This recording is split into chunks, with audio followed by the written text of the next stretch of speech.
Tudo de bom. Oferecimento Merini Seguros, Unimed, Nani Cia Roupas Brancas, Restaurante Panela de Barro.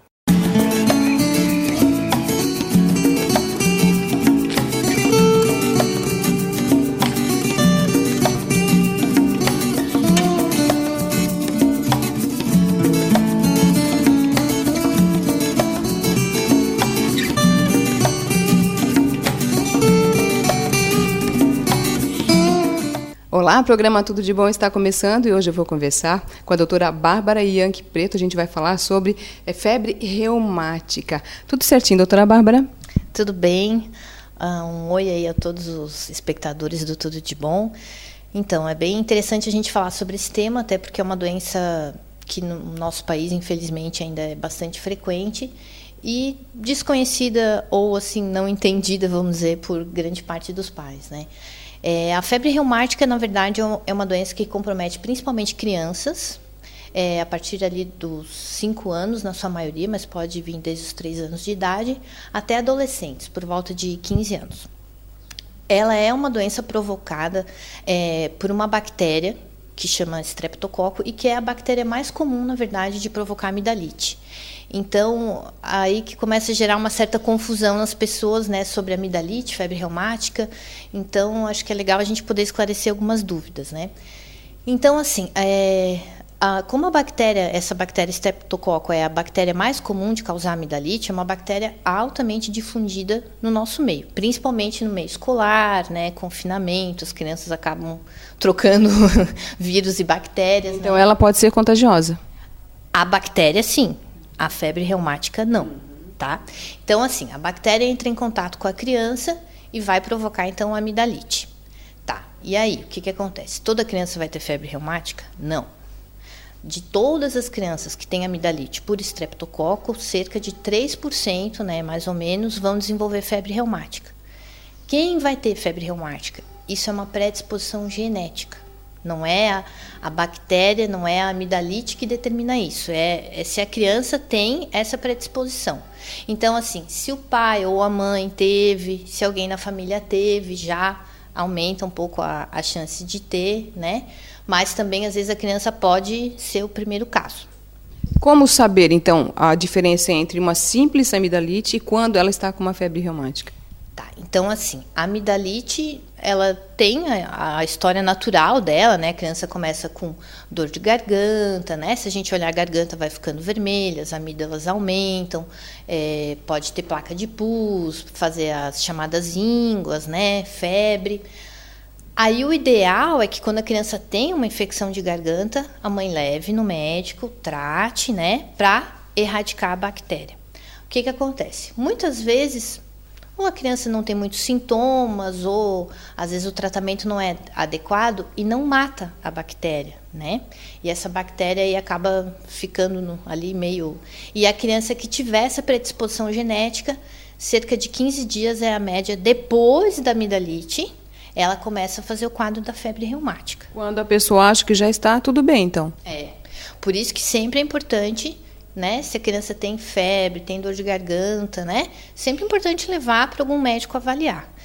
E aí, então, cerca de 15 dias depois, começa a desenvolver o quadro da febre reumática. O que é o quadro da febre reumática? Então, assim, é bem importante a gente enfatizar, a febre reumática é uma artrite. Não é dor nas juntas, não é dor nas pernas, é artrite. O que é artrite? É inchaço, vermelhidão nas juntas, tá? Porque a gente acaba recebendo muito paciente que vem com queixa de meu filho tem dor nas pernas, fez esse exame, é febre reumática. Não, febre reumática tem que ter artrite, né? Então, assim, a febre reumática, ela pode, na verdade, ter mais comprometimentos além da artrite, mas então a característica dela é uma artrite, normalmente de médias e grandes articulações. Então, quais seriam essas articulações, né? Punhos, cotovelos, tornozelos, joelhos, né? Então a criança fica com as juntas inchadas, vermelhas.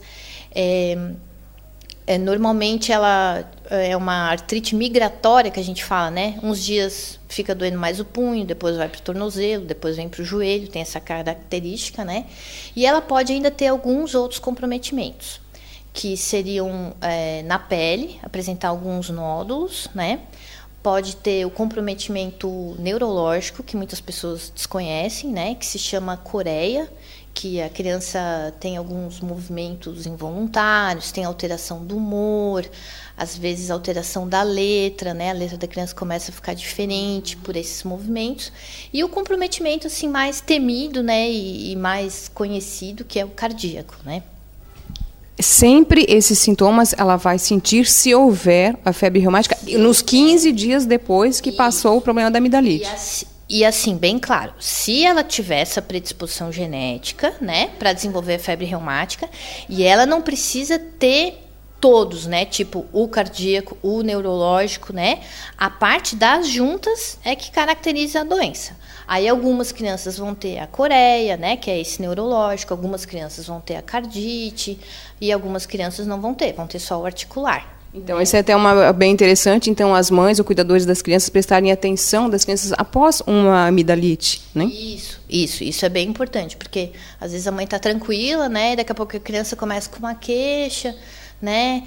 Mas, como eu falei, é sempre importante assim, a gente ver se realmente é um quadro de artrite, né? Porque é comum as crianças terem dores também, tem essa questão do desenvolvimento, né? Às vezes o corpo, vamos dizer assim, cresce mais rápido do que o esperado, e a criança tem algumas dores. Então, na dúvida, claro, é sempre importante o médico avaliar, né?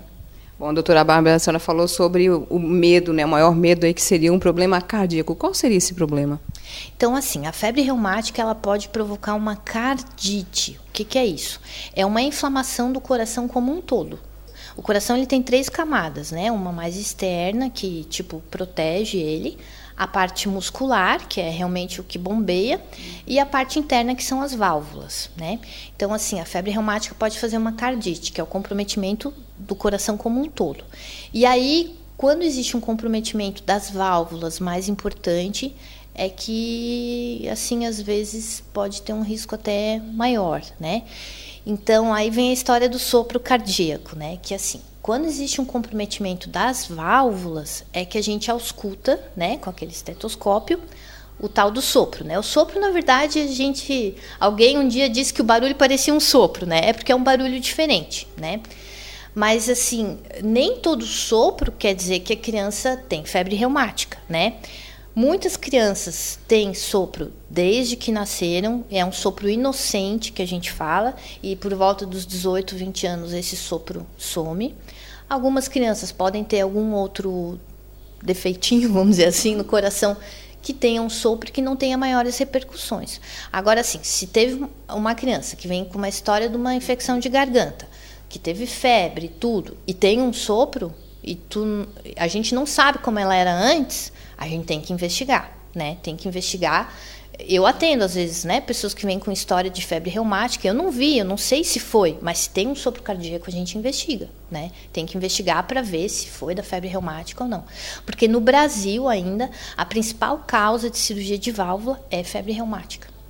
Então, tem que prestar muita atenção, então, nas amidalites. Isso, embora seja uma coisa assim, né? Ah, não, é só uma infecçãozinha de garganta. Às vezes a gente fala, é só a garganta, né? Mas é sempre bom tratar, né? É sempre bom levar no médico para dar uma olhadinha. Bom, vou dar uma paradinha, vou para o meu intervalinho comercial, você não saia daí. Eu volto já já.